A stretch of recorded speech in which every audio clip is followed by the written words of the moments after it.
Hi hello నమస్తే welcome to Suman TV నేను మీ శ్రేయాను. So cervical cancer గురించి మనం గత వీడియోలో చాలా చూసాము, కానీ దానికి ఉన్న అపోహల గురించి మనం క్లియర్ చేయడానికి నేను మీ ముందుకు వచ్చేసాను.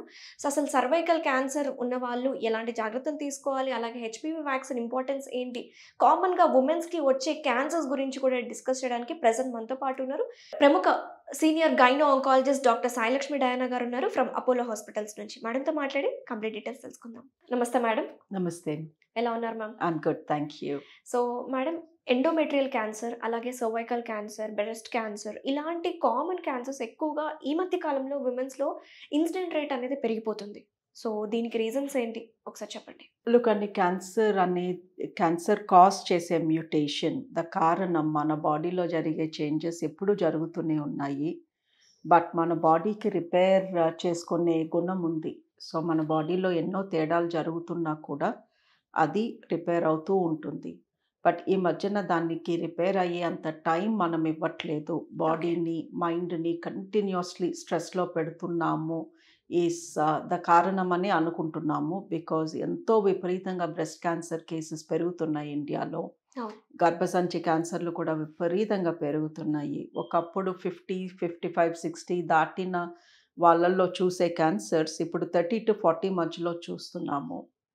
ఫుడ్ మారింది, స్లీపింగ్ ప్యాటర్న్ మారింది, ఎక్సర్సైజ్ లెవెల్స్ మారినాయి, ఇంట్లో చేసే పనులు ఎక్సెట్రా అవి మారినాయి. దాంతోపాటు ఒక మనిషి విపరీతమైన స్ట్రెస్ తీసుకుంటున్నాడు. ఆర్ విమెన్, చిల్డ్రన్ మొత్తం ఎవరికి వాళ్ళు ఎప్పుడు స్ట్రెస్లోనే ఉంటున్నారు. అండ్ దీని మూలంగా మన బాడీలో జరిగే చిన్న చిన్న తేడాలు మన బాడీ వాటిని తీసేయలేకపోతుంది. ఆ తేడాన్ని మనం రెస్ట్ తీసుకునే టైంలో ఈ మ్యూటేషన్స్, సెల్స్లో జరిగే మ్యూటేషన్స్ని బాడీ తీసేస్తుంది, డెడ్ సెల్స్ కింద మారుస్తుంది. ఆ డెడ్ సెల్స్ మన బాడీలోంచి వెళ్ళిపోతాయి, మళ్ళీ మనం రిఫ్రెష్ అవుతాము. ఆ బాడీకి అంత రెస్ట్ ఇవ్వట్లేదు మనుషులు ఈ మధ్యన. దాంతోపాటు polluted food, polluted air, everything is polluted, అంతా కల్తీ. సో ఐ థింక్ మనిషి అన్ని రకాలుగా డ్యామేజ్ అవుతున్నారు. ఈ కరెంట్ జనరేషన్ అన్ఫార్చునేట్లీ క్యాన్సర్స్ బారిన పడకుండా తప్పేలాగా లేదు. సో ఫ్యామిలీ హిస్టరీ పరంగా చూసుకుంటే వాళ్ళకి ఇన్సిడెంట్ రేట్ అనేది డెఫినెట్గా ఉంటుంది. సో ముందు జాగ్రత్త పడాలంటే వాట్ కైండ్ ఆఫ్ ఇన్వెస్టిగేషన్స్ వాళ్ళ ఫ్యామిలీలో ప్రతి ఒక్కరు చేయించుకుంటే ముందుగానే తెలుసుకోవచ్చు కదా మేడం? అంటే ఇనిషియల్ స్టేజెస్లోనే మనం గుర్తించవచ్చు కదా. లుక్ అండి, స్క్రీనింగ్ ఇస్ డిఫరెంట్.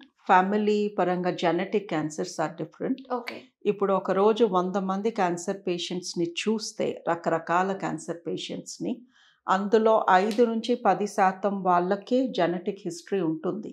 అంటే వాళ్ళ అమ్మ వైపో నాన్న వైపో స్ట్రాంగ్ ఫ్యామిలీ హిస్టరీ ఉండి వీళ్ళకి క్యాన్సర్ రావడం అనేది ఓన్లీ 5 to 10%. సో ఆ మిగతా 90 to 95% వాళ్ళకి ఫ్యామిలీ హిస్టరీ లేదు. వాళ్ళల్లోనే తేడా జరిగి వస్తుంది. సో ఇప్పుడు ఒక మనిషికి క్యాన్సర్ ఉందా లేదా కనుక్కోవాలి అంటే స్క్రీనింగ్ టెస్ట్స్ ఉన్నాయి.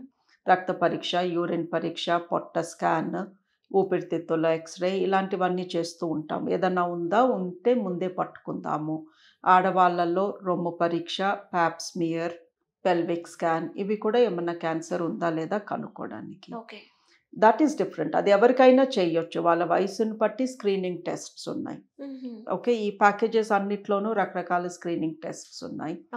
లేదు మా అమ్మ వైపు 2-3 ఉంది, లేదా మా నాన్నకు ఉంది, మా నాన్న వైపు 2-3 క్యాన్సర్స్ ఉన్నాయి, నాకు ఇప్పుడు ఏమీ లేదు, నేను బాగున్నాను, బట్ నాకు వస్తుందా అని కనుక్కోవాలంటే జెనెటిక్ టెస్ట్స్ ఉన్నాయి.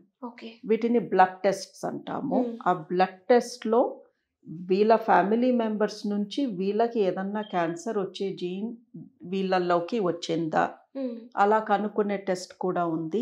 సో ఈ మధ్యన ఫ్యామిలీ హిస్టరీ తెలుస్తుంది. క్యాన్సర్ పేషెంట్స్ ఎంతోమంది బతుకుతున్నారు.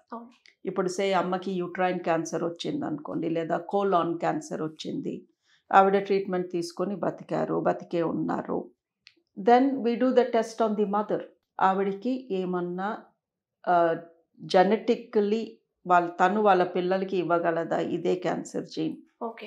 సో క్యాన్సర్ పేషెంట్స్ని టెస్ట్ చేస్తున్నాము. బ్రెస్ట్ క్యాన్సర్ పేషెంట్స్ని, ఓవరీ క్యాన్సర్ పేషెంట్స్ని వాళ్ళ రక్తంలో టెస్ట్ చేస్తున్నాము. వాళ్ళకున్న ఈ క్యాన్సర్కి కారణం ఉంటే అది వాళ్ళ పిల్లలకి కానీ పాస్ అయ్యే ఛాన్స్ ఉందా టెస్ట్ చేసి వాళ్ళకి కానీ పాజిటివ్ వస్తే వాళ్ళ ఫ్యామిలీ మెంబర్స్కి చెప్తున్నాము, ఓకే. ఈవిడకున్న క్యాన్సర్ మీకు రావచ్చు.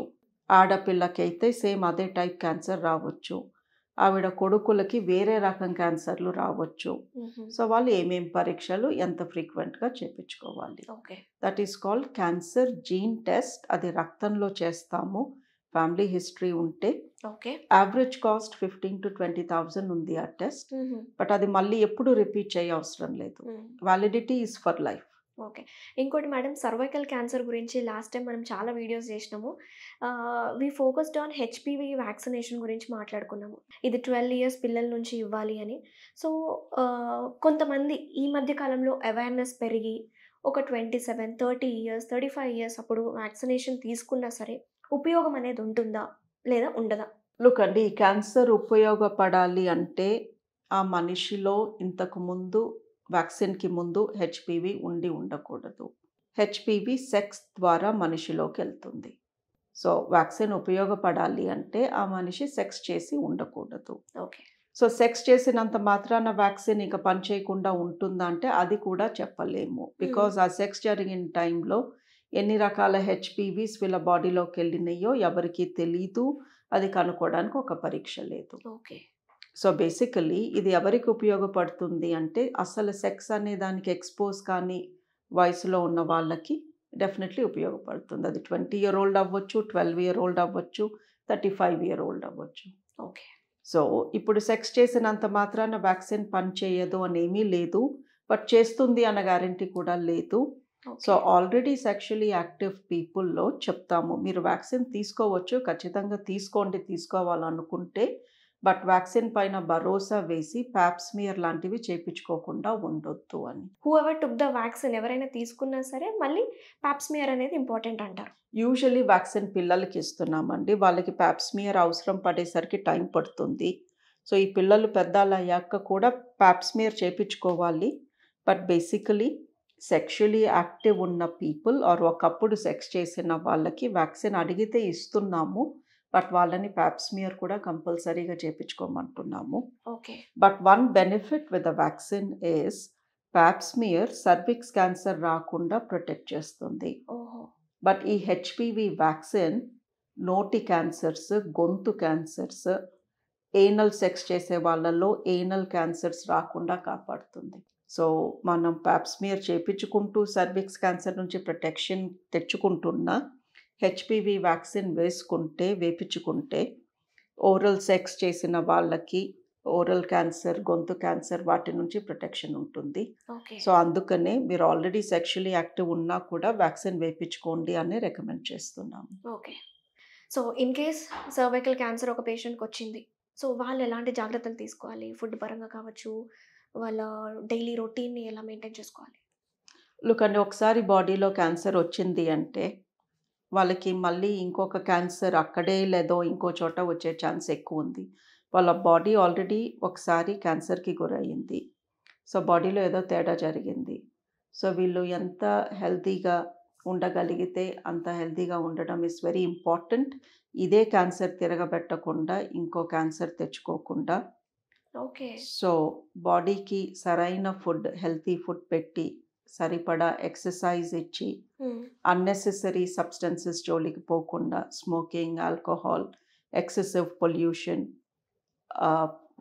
కంటామినేట్ అయిన ఫుడ్, ఫుల్ ఆఫ్ ఫర్టిలైజర్ ఉన్న ఫుడ్, ఇలా కాకుండా లేజీ లైఫ్ స్టైల్ అడాప్ట్ చేయకుండా ఉంటే క్యాన్సర్ తిరగబెట్టకుండా ఉండే ఛాన్సెస్ ఎక్కువ. అండ్ వేరే క్యాన్సర్స్ అటాక్ అవ్వకుండా. Yes. So this can be మరి క్యూరబుల్ అంటారా madam? Any cancer is curable first స్టేజ్లో వస్తే. ఫస్ట్ స్టేజ్లో రావాలి అంటే మీకు సిమ్టమ్స్ కూడా రాకముందే ఏదో ఒక పరీక్షలో దాన్ని పసిగట్టాలి. Very nice madam. Thank you so much madam. నమస్తే. Thank you. నమస్తే.